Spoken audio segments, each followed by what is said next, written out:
What if I told you that the gardening industry has deliberately created the myth that growing food requires constant attention? That you need to check plants daily? That you need to water precisely?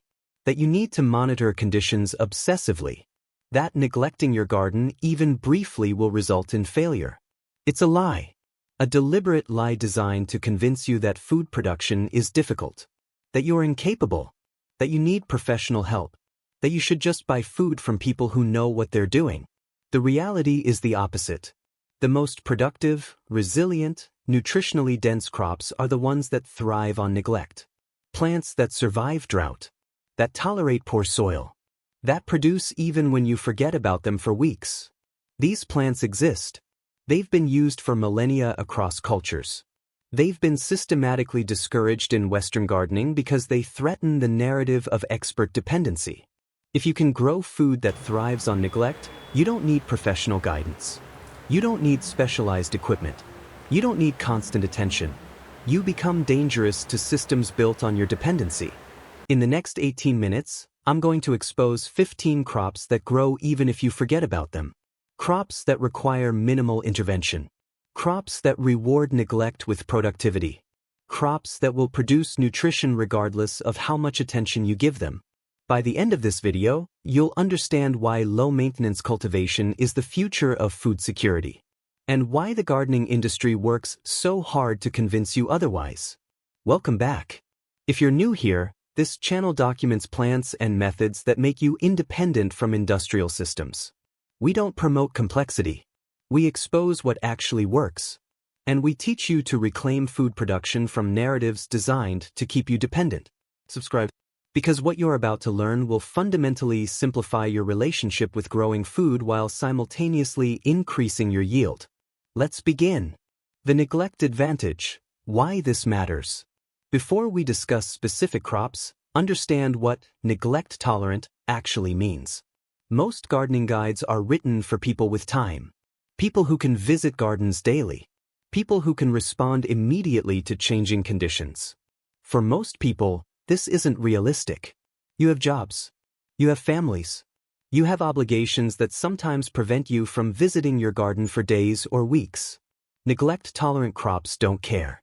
They're designed, biologically optimized, to survive without constant intervention. They tolerate irregular watering. They tolerate poor soil. They tolerate inconsistent attention. This isn't weakness. It's strength. These plants are biologically adapted to survive in harsh conditions. They produce nutrition even when conditions are suboptimal. The yield differential is important. A crop that requires constant attention produces perhaps 10 to 15 pounds from a given space. A neglect-tolerant crop producing from the same space under the same irregular attention produces 8 to 12 pounds. The reduction is minimal. The labor reduction is 90%. The food security advantage is significant. If you have irregular time availability, neglect-tolerant crops ensure production regardless of your schedule. You can't kill them through inattention. You can only produce less through extensive neglect. The resilience advantage is profound. As climate becomes more erratic, irregular rainfall, extreme temperatures, unpredictable conditions, neglect-tolerant crops continue producing while finicky crops fail. Industrial agriculture discouraged neglect tolerance because it reduces dependency on expert intervention. If plants survive without attention, you don't need articles telling you how to care for them. You don't need products to fix problems. You don't need expertise. This is economically undesirable. So neglect-tolerant crops were marginalized. They were classified as weeds, as unrefined, as unsuitable for serious gardeners. They're the opposite.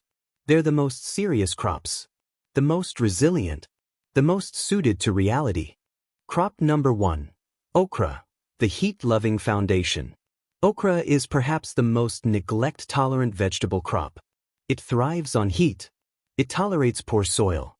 It survives drought. It produces prolifically even when you forget about it for weeks. Okra is not a refined crop. It's not featured in upscale restaurants. It's not marketed as a specialty vegetable. This is precisely why it's been sidelined.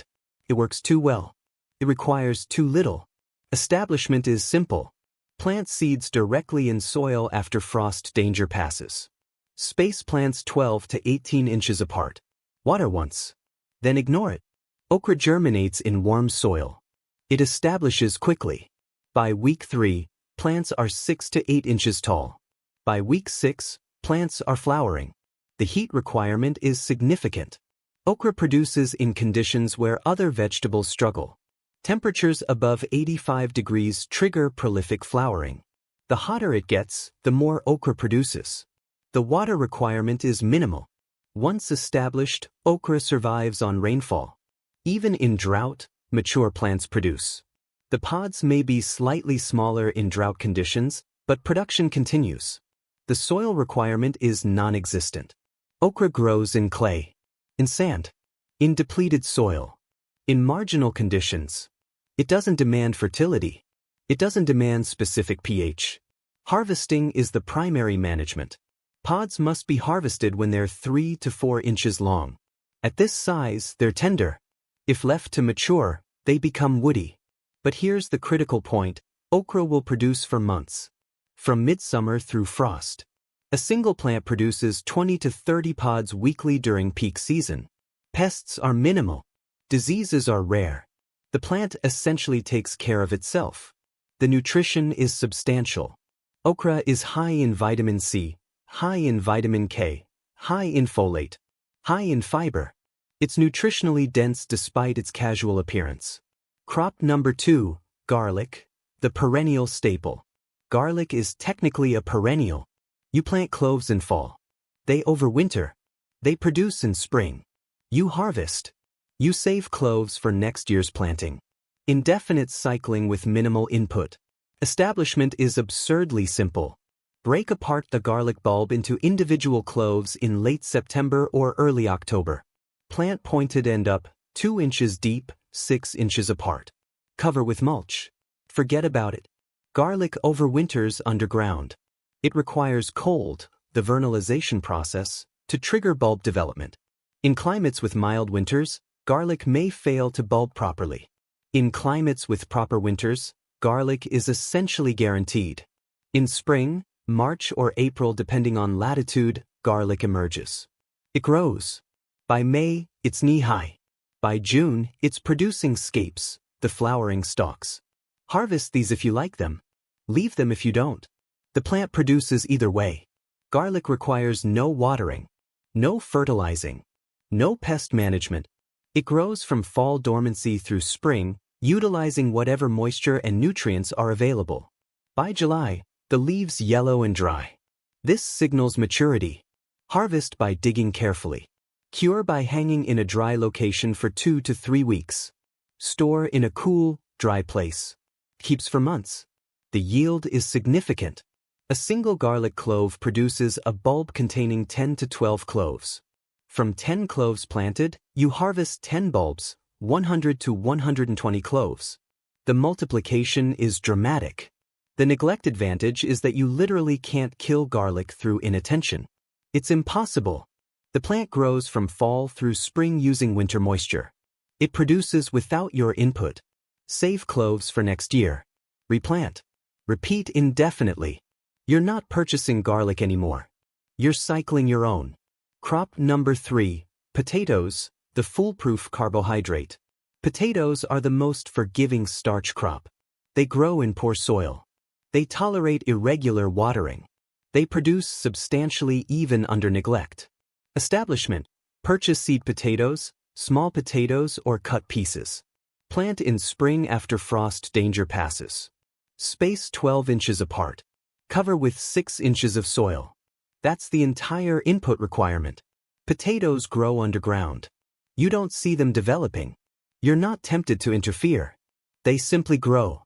Watering is ideal at 1 inch per week, but potatoes tolerate drier conditions. Extremely wet conditions can cause rot. But moderate neglect, weeks without rain and minimal supplemental watering, still produces. Soil quality is immaterial. Potatoes grow in clay, in sand, in poor soil. The potato plant improves soil quality regardless, producing organic matter, improving structure. Pests are minimal until late summer when beetles and other insects may appear. But even with pest damage, potatoes produce tubers underground unaffected. Diseases are possible, late blight in wet conditions, but disease-resistant varieties essentially eliminate problems. Harvesting occurs when the plant dies back, typically 80 to 120 days after planting depending on variety. Dig carefully. Collect potatoes. Store in a cool, dark place. The yield is substantial. A single seed potato produces 5 to 20 medium potatoes depending on variety and conditions. The multiplication is remarkable. Potato varieties differ in storage potential. Russets store for months. Fingerlings store for weeks. Select varieties suited to your storage capability. The nutrition is notable. Potatoes contain vitamin C, B vitamins, potassium. They're a complete carbohydrate source. Combined with other crops, potatoes provide caloric security. Crop number 4, beans, the nitrogen-building legume. Beans are perhaps the most resilient and productive vegetable crop. They grow in poor soil. They actually improve soil. They tolerate drought. They produce prolifically even under neglect. Establishment: plant seeds directly in soil after frost danger passes. Space 6 inches apart. Water once. Then ignore. Beans germinate in warm soil. They establish quickly. They're essentially unkillable at the seedling stage. The water requirement is minimal. Beans tolerate drought.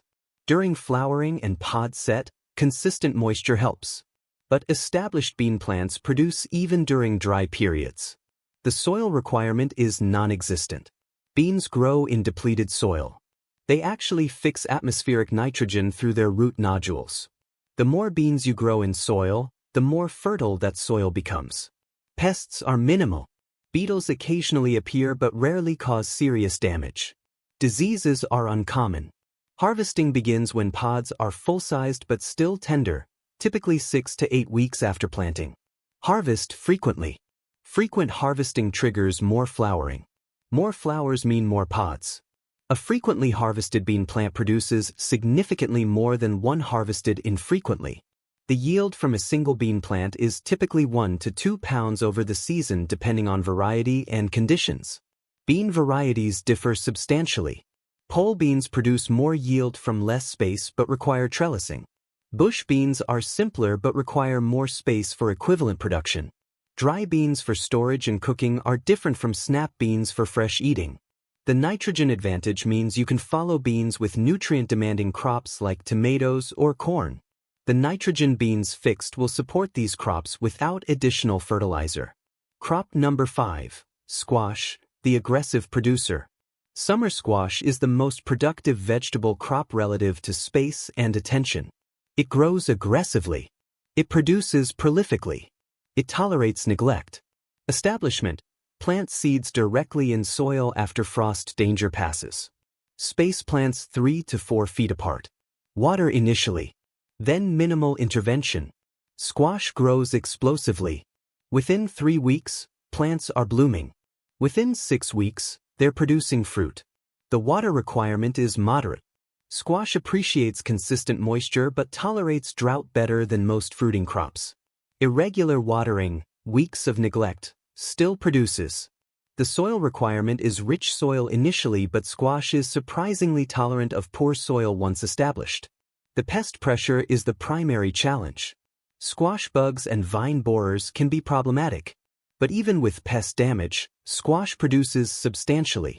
Harvesting is continuous. Pick squash when they're 6 to 10 inches long, early stage. Leave them longer for larger fruit, but they become tougher. Pick frequently. Frequent harvesting triggers more flowering. The yield is exceptional. A single squash plant produces 8 to 15 pounds of fruit over the season, potentially more under ideal conditions. Winter squash is similar but takes longer to mature. Plant at the same time but harvest in fall when skin is hard. Storage extends production through winter. Crop number 6, sweet potato, the drought-tolerant carbohydrate. Sweet potatoes are among the most drought-tolerant food crops. They grow on deep root systems. They're essentially impossible to kill through inattention. Establishment: obtain sweet potato slips, small rooted plantlets. Plant in late spring. Space 12 inches apart. Water initially. Then ignore. Sweet potatoes develop deep root systems within weeks. Once established, they access water and nutrients far below the soil surface that annual crops cannot reach. The water requirement is minimal. Mature plants produce even during extended drought. The key is consistent moisture during the first month after planting. After that, neglect is tolerated. The soil requirement is minimal. Sweet potatoes grow in poor soil. They accumulate nutrients through deep root systems. Pests are minimal. Diseases are uncommon. Harvesting occurs when plants die back, typically 110 to 130 days after planting. Dig carefully. Store in a cool location. Sweet potatoes store for months. The yield is substantial. A single slip produces 3 to 5 pounds of sweet potatoes depending on variety and season length. The nutrition is exceptional. Sweet potatoes are high in vitamin A, vitamin C, potassium. They're a complete carbohydrate. Crop number 7. Kale, the frost-tolerant perennial green. Kale is the most resilient leafy green. It survives frost. It tolerates drought. It produces for months. It improves with age and neglect. Establishment: plant transplants or seeds in spring or midsummer for fall production. Space 12 inches apart. Water initially. Then minimal input. Kale is cold tolerant. It continues producing after frost. In mild climates, it produces year-round. The water requirement is minimal. Mature kale tolerates drought. The plant's deep roots access subsurface water. Harvesting is continuous. Remove outer leaves. The plant continues producing. A single kale plant produces leaves for 6 to 12 months depending on climate. The nutrition is exceptional. Kale is the most nutrient-dense common vegetable. High in vitamin K, vitamin C, vitamin A, minerals, phytonutrients. Crop number 8. Chard, the aggressive green. Chard is similar to kale but more productive and more tolerant of heat. Establishment is identical. Water initially. Then neglect. Chard produces more prolifically than kale. Continuous outer leaf harvesting triggers more inner leaf growth. A single plant produces for months. Chard tolerates both heat and cold. It's remarkably resilient. The nutrition is substantial though slightly lower than kale. Crop number 9. Radishes, the rapid neglect crop. Radishes are the fastest crop. 20 to 30 days from seed to harvest. They're productive even under neglect. Establishment: plant seeds directly. Space 2 inches apart. Water once. Then ignore. Radishes tolerate irregular watering. They don't require fertilizer. They grow in poor soil. Harvesting occurs when roots reach quarter to half-inch diameter. Larger radishes become woody. The yield is high for space. A 4x8 footbed produces 50 to 100 pounds of radishes seasonally. Crop number 10. Turnips, the underutilized root. Turnips are vastly underutilized. They're productive. They're nutritious. They tolerate neglect completely. Establishment: plant seeds directly. Space 4 inches apart. Water once. Ignore. Turnips grow in poor soil. They tolerate drought. They tolerate cold and heat.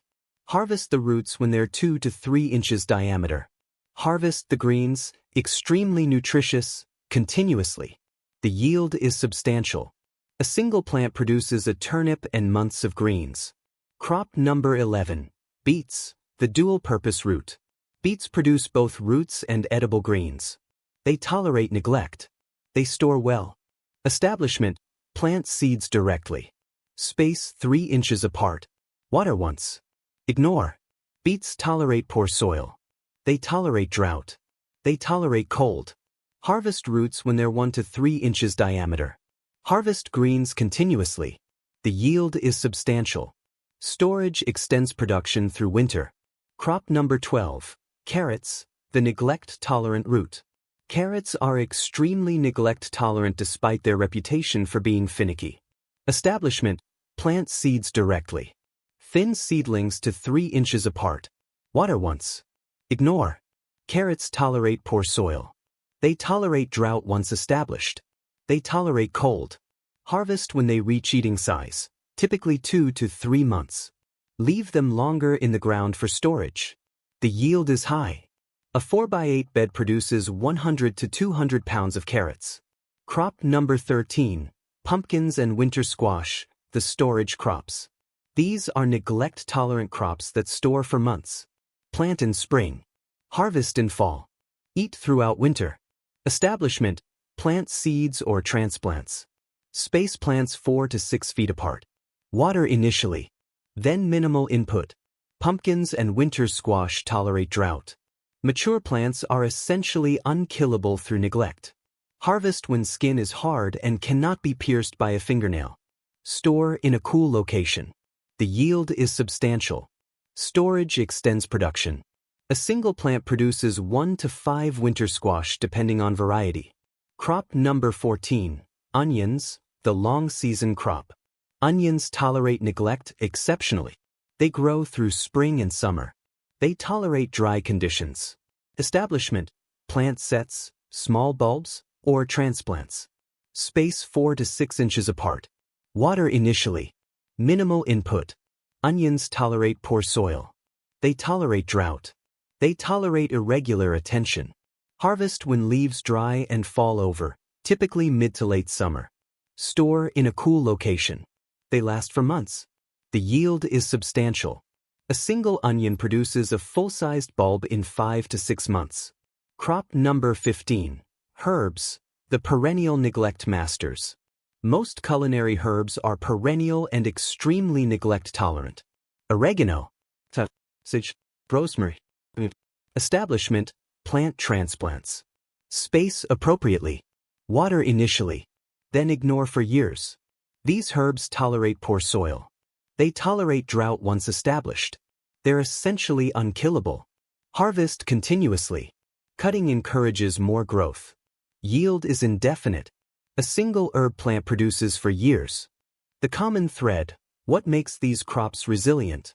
You've noticed patterns across these 15 crops. They all tolerate irregular watering. Because they're designed by evolution to survive in variable climates. They have deep root systems or drought-resistant biology. They all tolerate poor soil. Because they don't require constant nutrient inputs. They're efficient at nutrient uptake or they improve soil. They all tolerate neglect. Because they're adapted to survive without constant intervention. They're biologically resilient. None of them require daily attention. None require sophisticated pest management. None require specialized knowledge. This is the pattern industrial agriculture avoids. These crops are too resilient. They require too little. They produce too reliably. The polyculture strategy, building a neglect system. You don't grow these crops singly. You integrate them into a system. Spring. Plant garlic cloves in fall the previous year. Plant potatoes. Direct seed beans and peas. Early summer. Plant okra, squash, sweet potatoes. Establish perennial herbs. Midsummer. Plant fall brassicas, kale, chard. Plant carrots, turnips, beets. Plant winter squash for fall harvest. Late summer, beans mature. Okra begins producing. Squash produces.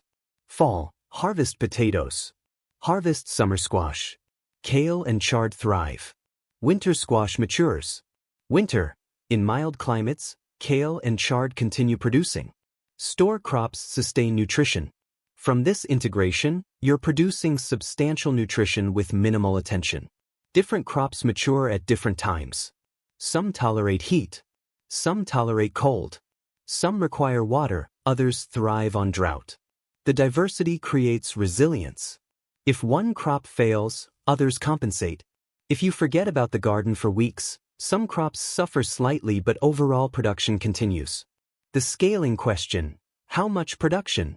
People wonder if neglect-tolerant crops produce enough to matter. A single garden bed, 4 feet by 8 feet, producing 15 crops at high yield means. Okra, 15 to 20 pounds. Beans, 8 to 12 pounds. Squash, 20 to 30 pounds. Potatoes, 10 to 20 pounds. Kale, 10 to 15 pounds. Carrots, 20 to 30 pounds. Beets and turnips, 15 to 20 pounds. Herbs, continuous production. Total, roughly 130 to 190 pounds of food annually from a single bed with minimal input. Scale this to multiple beds. 3 to 4 beds produce 500 to 800 pounds, enough for meaningful food security. The maintenance reality, what you actually do. Neglect tolerant doesn't mean no maintenance. It means minimal maintenance. Spring, prepare beds. Plant. Initial watering. Summer, occasional watering during extended drought. Occasional harvesting. Minimal pest management. Fall, harvest. Plant fall crops. Winter, minimal activity in cold climates. Harvesting in mild climates. That's the full cycle. Not daily. Not weekly. Occasional attention suffices. The failure modes, what actually goes wrong. Even neglect-tolerant crops fail occasionally. Understanding why prevents problems. Waterlogging, extended wet conditions cause root rot. Improved drainage. Extreme drought, extended drought without any water causes plant death. But this requires months of no rain and no watering, truly negligent. Extreme temperatures, unexpected frost kills sensitive crops. But kale, chard, garlic, root crops survive. Pests, squash bugs, bean beetles, etc. cause problems. But damage is rarely total. Disease, fungal disease occurs in wet conditions. Improve air circulation. Most problems are manageable or preventable through basic practices. The crops tolerate problems that would kill finicky vegetables. The soil building advantage, the compounding benefit. Neglect-tolerant crops often build soil while producing. Beans and other legumes fix nitrogen. After bean crops, soil fertility increases. Potatoes and root crops improve soil structure. Carrots break compacted layers. Root residues add organic matter. Year after year, your soil improves. Not from added inputs. From the crops you're growing. By year 3 or 4, your soil is genuinely rich. Year 5, it's exceptional. The crops that started in mediocre soil now have optimal conditions. This is the compound benefit. Initial effort yields improving conditions over time.